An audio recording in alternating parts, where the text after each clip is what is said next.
Joining me now to talk more about Senator Malcolm Smith's arrest and what the fallout might be are the insiders, veterans of the Albany political scene, who join us each week to discuss and debate the latest news.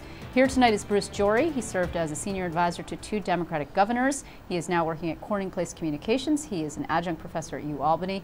Across the table, John McArdle, a former communications director for the Senate Republicans. Gentlemen, thank you very much for being here, both of you. I appreciate it. Thank you. We should open this by saying, not one of us is surprised, right? What we're surprised about is not the fact that Malcolm Smith got in trouble. Well, I think what we're surprised about is what he got in trouble for. Would you agree or disagree with that statement, Bruce? I would. Let me just preface it that Malcolm's a friend.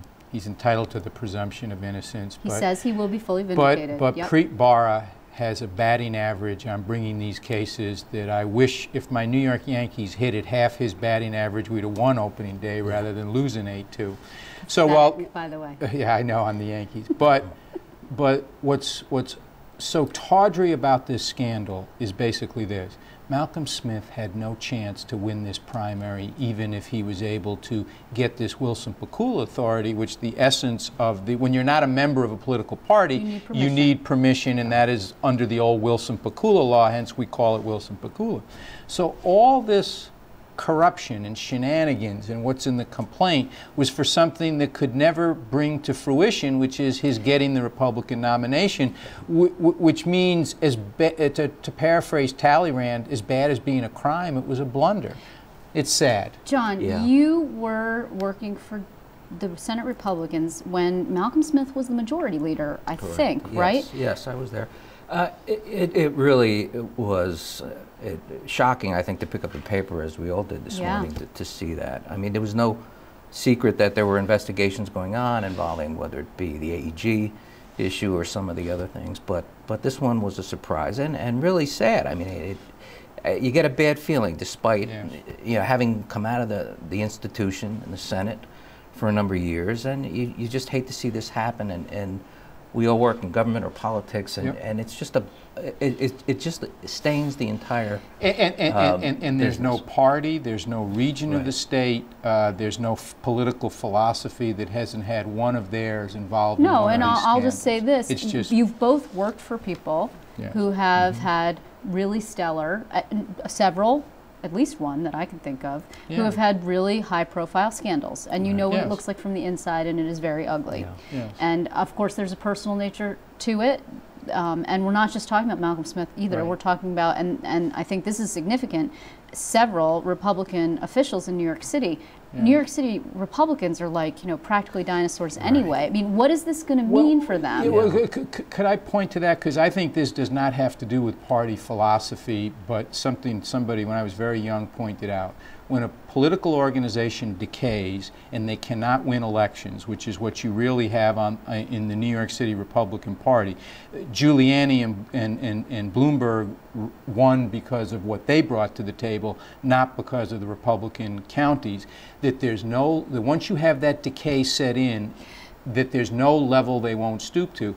Now, 4 years ago, let's go back 4 years, Bloomberg was running for a 3rd term. He was the only Republican that had a chance to win. He had incredibly high approval ratings going in. And they made him pay for it. And they basically held him up. So these 5 munchkins, if you will, held him up. And let's not forget the Independence Party, which was at the root of another controversy. So, but can the New York City Republican Party survive this when they're already, I don't even know how much lower they can fall? There is not much left, if anything, to the Republican Party, and it will have an impact on the primary.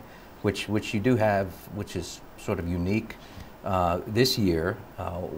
So it points to the outsized role of the chairs, which is a problem. You have that same problem with the minor parties, and you have a situation where this boils down to, which is greed and bribery. And I know a lot of people are going to be concerned, well, how do you prevent this? How do you stop this? Well, you heard Preet Bharara. It's a problem, but I think you can't.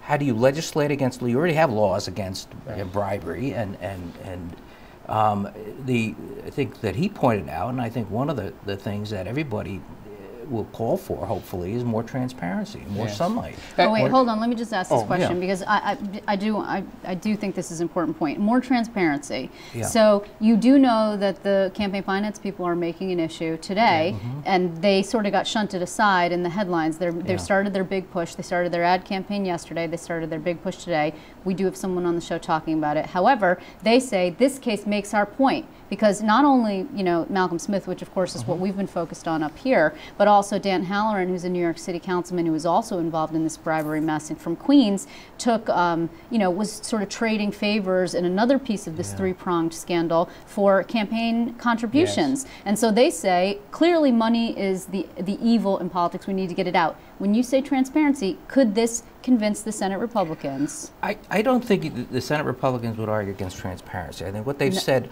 most clearly, and I think if you go back and see, it's not that. And this is not a new issue, whether it be Elliot Spitzer when he was governor pushing for it. It's the issue of public campaign financing, and is that a solution? I think that where the Senate Republicans are is that, you know, that is not a priority of either the people in New York State, but could they support greater transparency? Yes, I believe, but is that all they can support? The question is, what is being proposed, whether it be from the groups or from the governor. But I do believe, yes, they could do something to bring more sunlight, more transparency into campaign finance, or in other instances where there are problems, whether it be with how Wilson Pakulas are given, or in other instances. Those are party rules. I'm sorry for almost interrupting. I apologize. But here's what I think is taken away from those who would oppose campaign finance and public finance arguments, because in the past, why should taxpayers pay for this? This case is but the latest example where the proponents will say, look at how much public money is wasted by people trying to line up political contributions. And for political contributions in the hundreds of thousands of dollars, we are wasting tens of millions and sometimes hundreds of millions of public dollars. It'll put wind in their sails. On the transparency, I'll give you a transparency issue. Among these county chairmen arrested today down in New York City, there was one Jay Savino from the Bronx who originally endorsed Adolfo Carrion and then switched to Loda. And you had a number of switching. I think you're going to see, transparency requests. Okay, what did John Catsimatidis and Loda contribute to these party chairmen and their organization? Catsimatidis was quite clear about giving money to all those. And it's reported. He's been giving that money out. But they're reported. I mean, all of those donations were reported, that's true, disclosed and reported on. So it's you know, it's. But it looks unseemly, doesn't it? I mean, it's just thinly veiled. So because it was reported on, it's legal that John Catsimatidis, and he has even said, this is the billionaire supermarket mogul who is also running for mayor, who used to be a Democrat, by the way. But he says, well, you know, if you're with me, I'm going to contribute money to your party organization. That's almost as good as getting in a car and giving somebody an envelope of money. But because I report it, it's okay.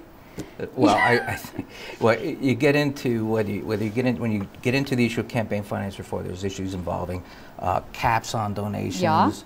Limitations, disclosure. There's a whole host of issues, but I think where the biggest problem will be going forward is on the issue of using public funds to finance campaigns, and whether people think that is the proper use of taxpayer dollars. You have a system in New York City. It's arguable whether or not it works or not. It's produced, you know, the city councilman, not only a Dan Halloran, but a Larry Seabrook and a Miguel Martinez and others who've been either accused or have been convicted of problems. They manipulated the member items system, not the political, which certainly state legislators. And by the way, there's a component alleged in here involving member items. Yes, there is. So I mean, you have a number. You have a real estate deal involving here in terms of problems. So you have a whole host of issues. Not, you know, no one particular. My sense is day one, I think John is 100% correct. We don't know all the permutations and combinations, or if you will, tributaries that are going to come out of this toxic spill today. Right. Okay, but the question on the table is, you can't legislate morality. I think that's what you're saying. I think that's the point I'm trying to make here. You cannot do that. And the difficulty will be is you will have calls from a lot of groups for, whether it be for public campaign financing or for other changes that will be a result of whatever comes out of this investigation, or from the trial or from the repercussions. So I think that remains to be seen. If this goes to trial, I'll be surprised. We'll see. But I think if the governor gets behind this and some of the groups get behind it, like Soros and others who are pushing it, they can put a lot out there that can say, look, the current system allows people to take discretionary monies and to waste taxpayer money. If you had public financing, you at least have some control. That battle will be engaged. It may not be persuasive, but the proponents of campaign finance reform, both in terms of limits and public monies, have wind in their sails today. Do you think that there's any problem here for the governor at all? Because when you have a guy like Pripahara, who I don't think is running for anything, but certainly has been talked about as a potential candidate, and he has certainly not made any secret of the fact that he likes the limelight. He has a very good batting average, certainly. He has condemned New York politics, Albany and New York City equally, every time he comes out, and he says this litany, when are they going to learn? You're corrupt, you're corrupt, you're corrupt. He's built these insane cases, amazing cases, very depressing, the sort of growing list of corruption. The governor, when he was state attorney general, came to Albany and said, I'm going to clean up State Street. And he did expose a pay-to-play scandal in the pension fund that was significant and ended with a former state comptroller behind bars and Hank Morris, who's a very prominent political consultant behind bars. But yet the legislature, I mean, not too terribly much. Now, I mean, is it at all when the governor says, I've brought functionality back to Albany, I've made Albany work again in conjunction with the legislature, is it at all a shadow on him when this happens? I don't see how it is, because none of this touches him. Now, what is his reaction to this? I've seen no indicate. Pripahara does not seem to be in the Thomas E. Dewey, Rudolph Giuliani, I'm a terrific prosecutor, I'm going to run for office. He seems to be more in the Hogan or Morgenthau tradition of, I want to be a prosecutor and that's what I want to be. But, you know, time will tell.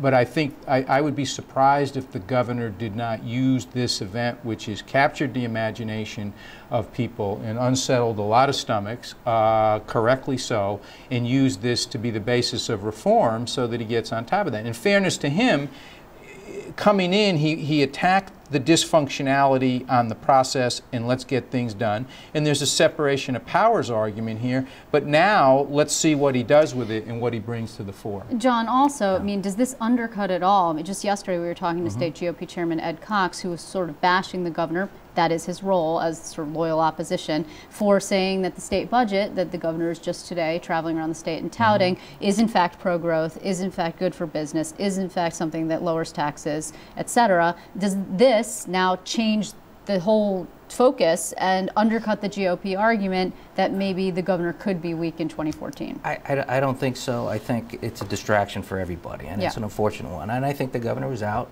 as the legislature is out, taking credit for a budget that I think on balance was a good budget. And I think, you know, it's the role of the party chairman to try and be critical when he can be critical. But I think in this instance, I think, you know, the governor's trying, I agree with Bruce that I don't think this somehow cast a shadow on him at all. But I do think that it's going to make it difficult for him, as others, to stay, you know, with the program, so to speak. The budget, concluding the session, and keeping this orderly, functioning government running. Okay, well, you know. By the way, is a governor really vulnerable whose public approval ratings are hovering right about 60%? I'm just saying that I think the Republicans saw a moment. And there's not a Republican in that mix that Chairman Cox put out there who could crack 20%, much less 25% of the vote in New York City. Okay, we will talk about this again quite clearly, but it is depressing when we have to talk about corruption yet again. Thank you very much, John McArdle. Thanks a lot, Bruce Gyory. It's good to see both of you.